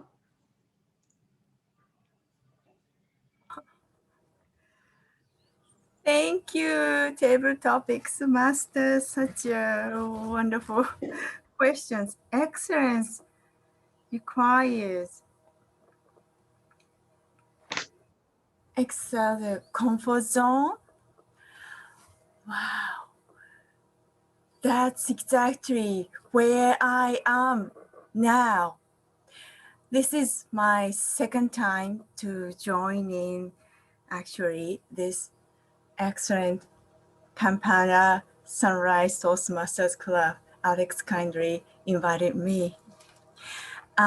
This time, I learned a lot about evaluations from Lou's workshop. Actually, it's the most difficult part for me as still kind of new members of Toastmasters Club. Excellence. So next stage, when you're coming up to upper stage, you need a certain difficulties like I am now, but this opportunity, as it is said, stage time is the most efficient time to lead you upward. I think this is the moment for me to try new environment and new challenge for presenting my thoughts in public like this. Back to you, Table Topic Master. Indeed, taking you out of your comfort zone. Thank you, Noriko. Third table topic, excellence always sells. Excellence always sells. Hope Kansime, discuss. Excellence always sells. Unmute and take it on. Hope. Excellence always sells. One of the ways that I've learned that I can get excellence in anything is preparation. And this I have learned from my journey of Toastmasters. There is a certain confidence that you will have in presenting any topic, any audience, if you have prepared. And with good preparation, there is excellence, and it always sells. I once went for an interview, and when I looked at all the people waiting to be interviewed, there is this one person that everyone believed was meant for that job. We were not on the panel, We did not know how they had prepared, but we knew this because of the excellence they exempted. It is in the way they spoke, it is in the way they walked, it is in the way they waited, without showing any signs of tension or any signs of anxiety. It is the way they walked back and forth majestically without showing tension. We all concluded that he was the one meant for that job, just from the excellence he showed to us. And guess what? When he reached the interview room, instead of being asked questions, he ended up asking questions because of the excellence he showed, because of the knowledge he showed, and because of the confidence he had.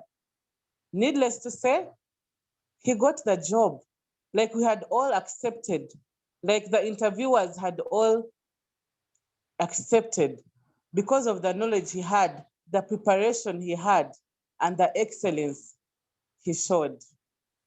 Over to you, Madam Togo Topics. Thank you, Hope. Thank you very much. Discussing excellence or excels. One more timer, how many minutes do I have so I know when to conclude? The next table topic is for one of the participants I'm going to pick to deliver a speech and conclude with the words, demand excellence. Deliver a speech and conclude with the words, demand excellence. Raj Kumar. Yes. Good morning, all, for this excellent club and excellent topic. Always stable topic. It's the scariest moment in Toastmasters. Everyone keep our nerves. So it's very, we'll prepare ourselves to deliver the situation. Because if I try compare to my kid, if any topic, he's also in Gavel Club, any topic given to her, he immediately responds and he speaks better than me. So always stable topic. It's a thing. Coming back to your question, can you repeat that? Excellence? You have to demand the excellence, right? You have to demand the excellence. Yes. We are always doing the same thing again and again. So we are in a comfort zone. So we have to have a great vision. Then only we will explore all our opportunities, all our resources to reach that higher level. If you fix the less target, then it will be reached within a year or two, then will become complacent. So the thing is, we need to fix or demand a higher vision for long term, and we have to divide it to small targets for short term. Then after reaching it, we will get happiness in ourselves, and we will try to get that bigger goal. Always we have to keep it in mind. So to excel in our life, to reach higher goals, we always have to demand higher excellence. Over to table topic master. Thanks a lot. Wow. Raj, you nailed that one. Timer, do I do one more or we are done? Yes, you can do one. Okay. It's time up. Sorry. Wilson, over to you, Wilson, out of most of the day. Thank you, Linda. I like the fact that all the topics were in line with the theme of the day. Thank you very much, and all the speakers have been exciting. You mentioned that we're supposed to vote for the better table topic speaker. I want to remind our audience that we had Agnes Katusabe, Noriko, Sekizao, Hope Kansime, and Raj Kumar. Can you please send your votes to our Sergeant at Arms for the better table topic speaker? Is it possible to launch polls, Alex? While in plan for the poll, we can just maybe send to the SAA as we move on to the program. Okay, I just want to remind them once more. Agnes Katusabe, Noriko Sitsao, Popkan Sime, and Raj Kumar. Those were our speakers. At this point, we would like to focus on reports. Now, first, roll taker is our timer. Please, Dapin, tell us about how we used our time.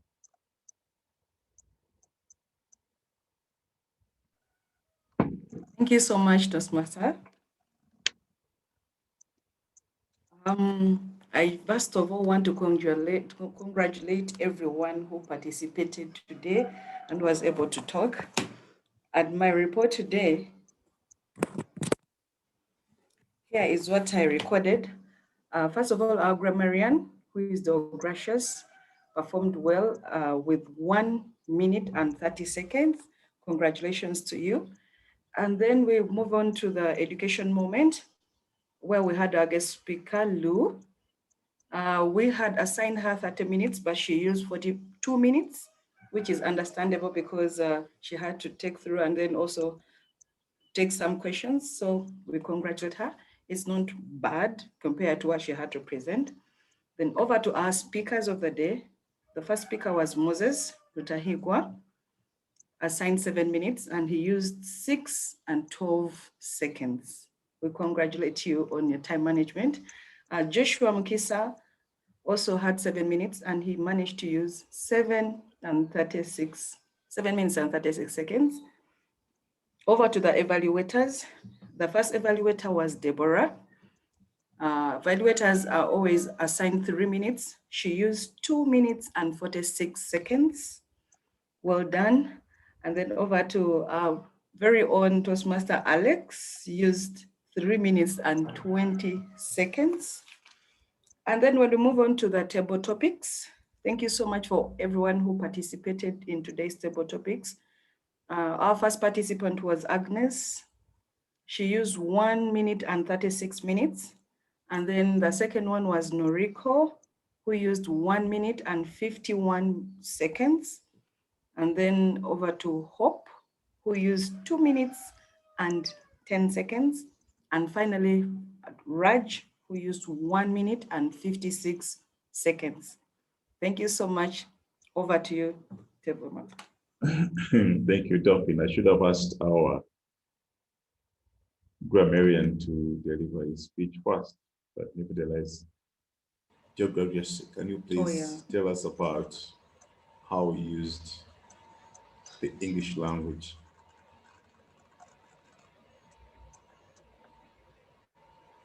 So, as per my report, this is how Toastmasters and guests use the English language. Today, Beaton, who was our keynote speaker, today used 1 filler word. Deborah Asikate, who was the evaluator, used 1 filler word. Alex Agava used 1. President Anne Awori used 3 filler words. And it's safe to say that our 3 prepared speakers didn't use any filler words. And Moses Rutahigwa used the word of the day, ago. Wilson Asimwe TMOD used 1 filler word. Linda used the word of the day. And Raj Kumar Shavi did incredibly well. And Stekizao did well quite.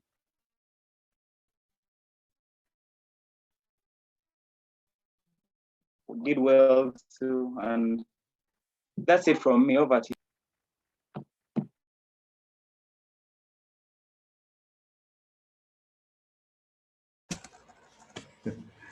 Thank you very much, Toastmaster Chow, for that report. I'd like to conclude the session by emphasizing the fact that the outgoing executive of this club has excelled Now, the ball is in the court of the incoming ExCom. And there's no doubt that you too can excel, because in Toastmasters, you never walk alone. We are always there to support you. I've been made to understand that President Anne has a session to install new leaders. Is that true? Yes, that's true, Alex. It's going to be Okay. led by our area director, Susan. Okay. It is exactly 10 a.m. and this meeting has officially ended. But as usual, I think we have to request permission from the audience for some minutes for you to proceed. Over to you, Madam President. Thank you so much, Wilson, our Toastmaster this morning. Great job. It's been a very, very exciting and informative meeting this morning. We thank you for steering it so well. Thanks to all the speakers this morning. Lou, thank you so much for that educational on evaluation. I think to me, what really stuck out is the fact that you said an evaluation is a gift to the people, and that evaluation helps people to grow. It's something that I am really going to look out for, and we are so grateful for that education. Thank you, Alex, for putting it all together.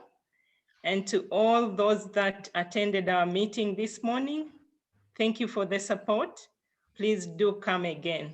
I will now hand over to our area director, Susan, to take us through the installation. Thank you so much, President Anne. To all our guests and Toastmasters on the call, I request for an additional 10 minutes so that we can swear in or usher in our new executive team. Can I see 2 hands up minimum who are giving me the extra minutes? Thank you, Wilson. Yes, thank you. And thank you, Joshua. Those are the hands I've seen. So I will begin. To our outgoing club officers, please raise your hands because I don't think we'll be in a position to stand and see you. To our outgoing executive members, please raise your hands. Wow, thank you. Thank you for the work you've done for the year 2020, 2021, and for the work you will do up to the end of the Toastmaster year on June 30th. As of June 30th, you are discharged from all further duties and responsibilities as officers of Kampala Sunrise Toastmasters Club. Job well done. We truly appreciate all that you have done for this club, and please continue to support the incoming officers. Now I'll get to our incoming officers. I will start with the Sergeant at Arms, Madonna Ainembabazi. Please raise your hand. It would be good if we can have your video on.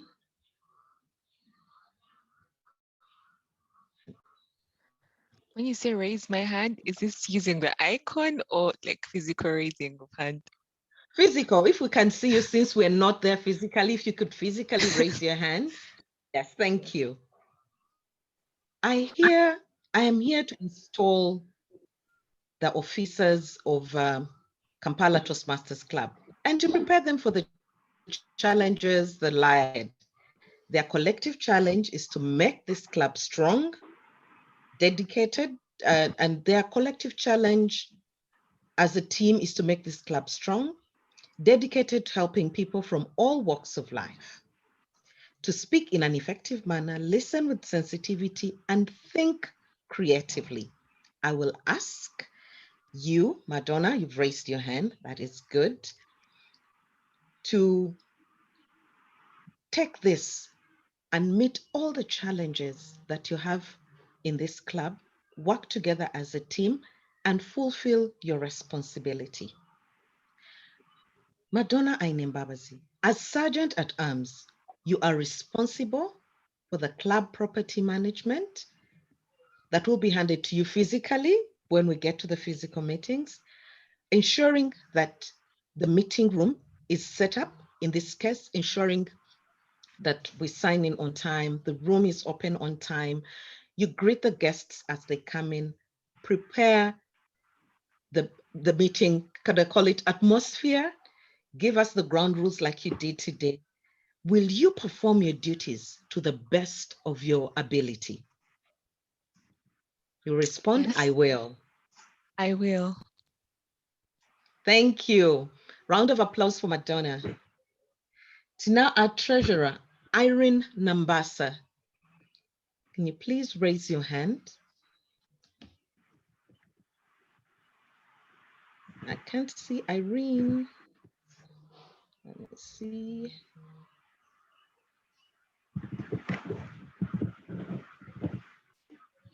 Irene Nambasa, is she on? I think Irene is not on the call. All right. We can go to the next one. Our secretary, Deogracious Ochao.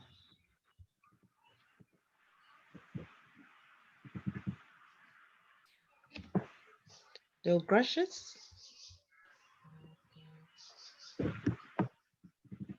Please turn your video on and raise your right hand.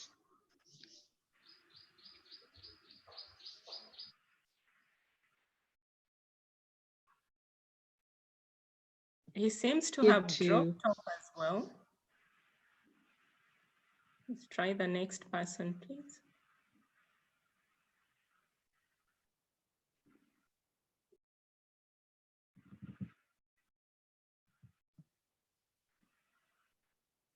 Susan, I think he's off.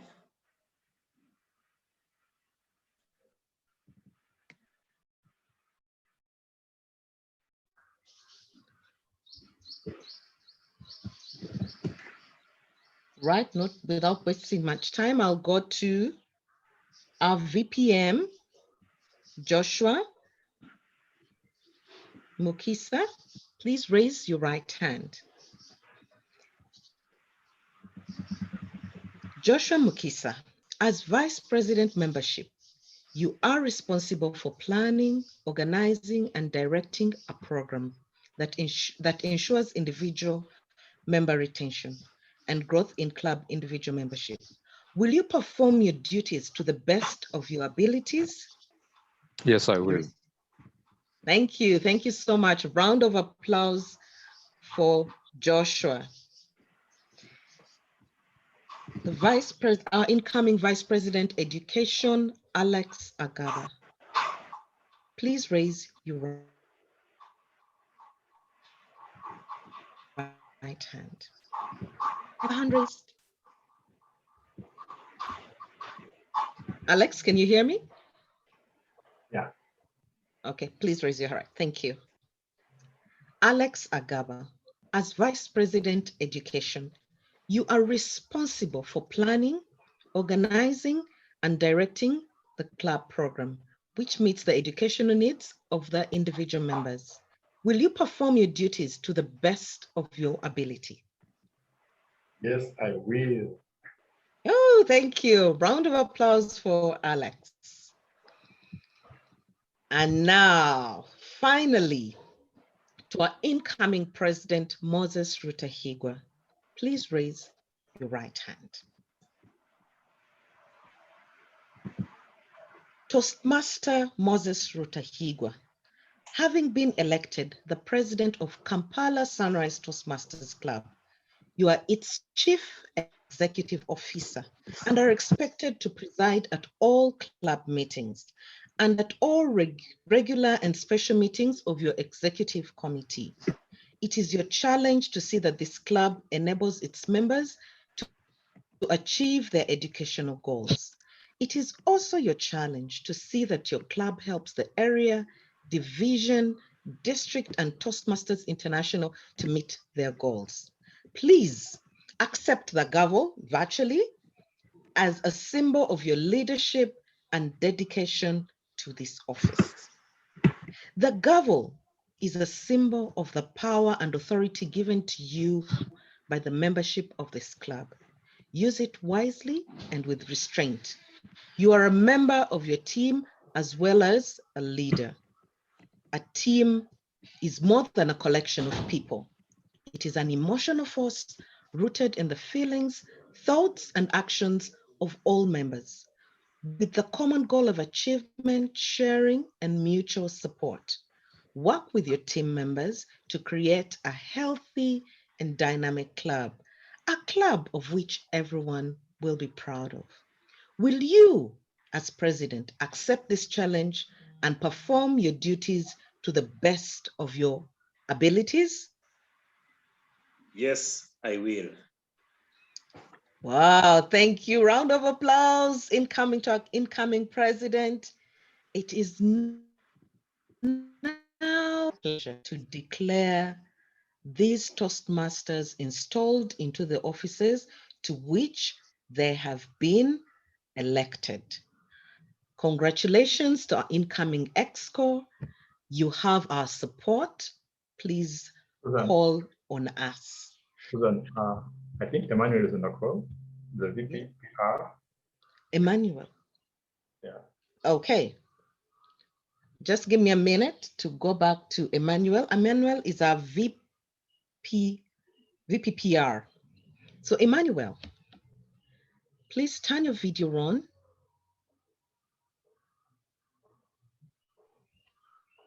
And raise your right hand. Please raise your right hand. Thank you. Emmanuel Barria, as Vice President Public Relations, you are responsible for developing and directing the publicity program that informs individual members and the general public about Toastmasters International. Will you perform your duties to the best of your ability? You respond, Emmanuel, can you hear me?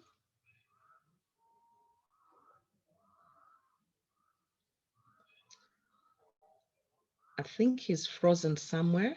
Emmanuel, if you can hear me, you respond, I will, or you can type in the chat, I will.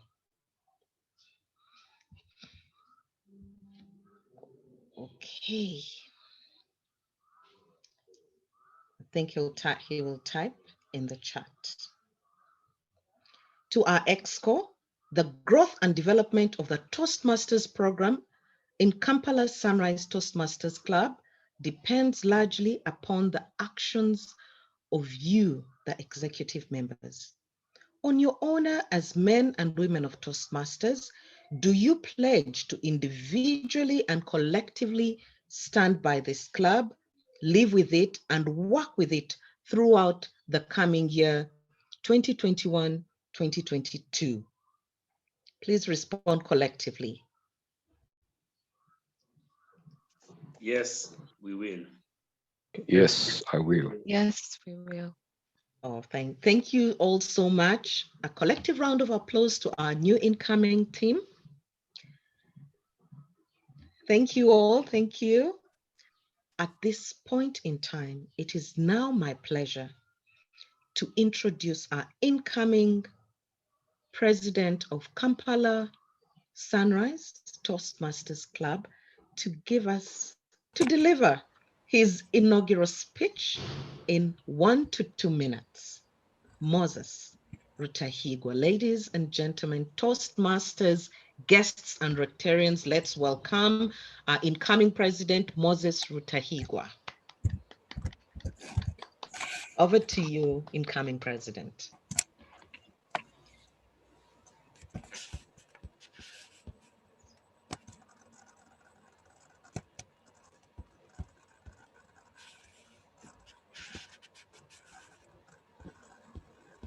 Moses?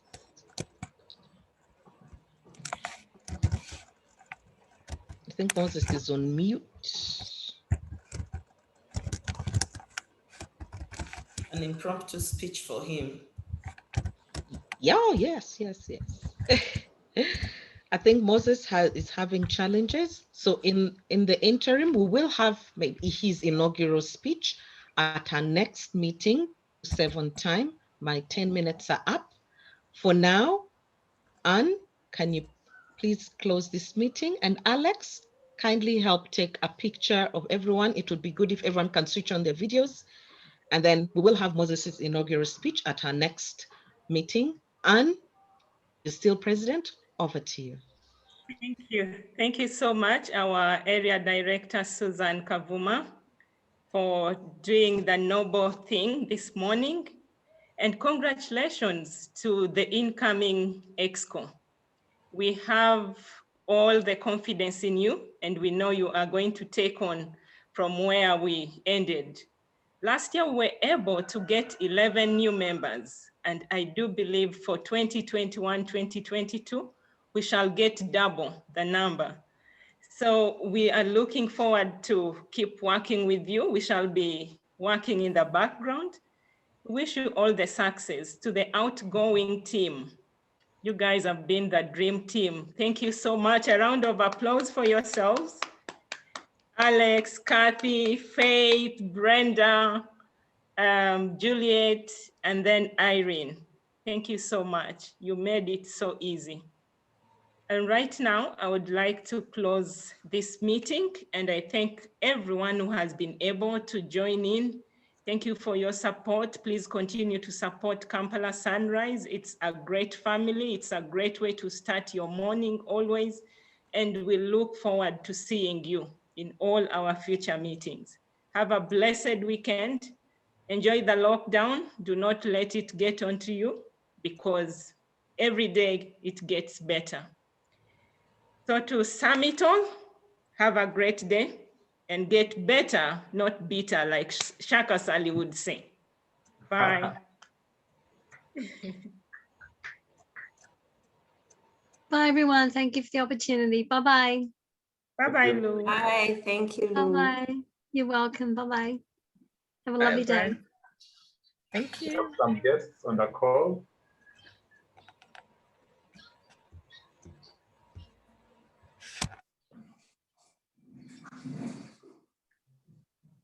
It's been nice having you guys on the call. Thank you for making us a meeting. Nice. Good morning. Hi, Carla, you can go and sleep now. Yes, it's 3:18 a.m. here in the morning. Oh. So it's day for you and it's morning for me. Bye, guys. I'm looking forward to networking with a new executive in the new year. See you. Well done, See you. Beaton. Well done with the table topics question. Thank you, Alex. Thank you for the opportunity. I enjoyed myself. And it gave me, a chance to also listen in to Lou. Her session was powerful. Lou was amazing. Lou. Very amazing. I don't like evaluations much, because you're never sure, after a long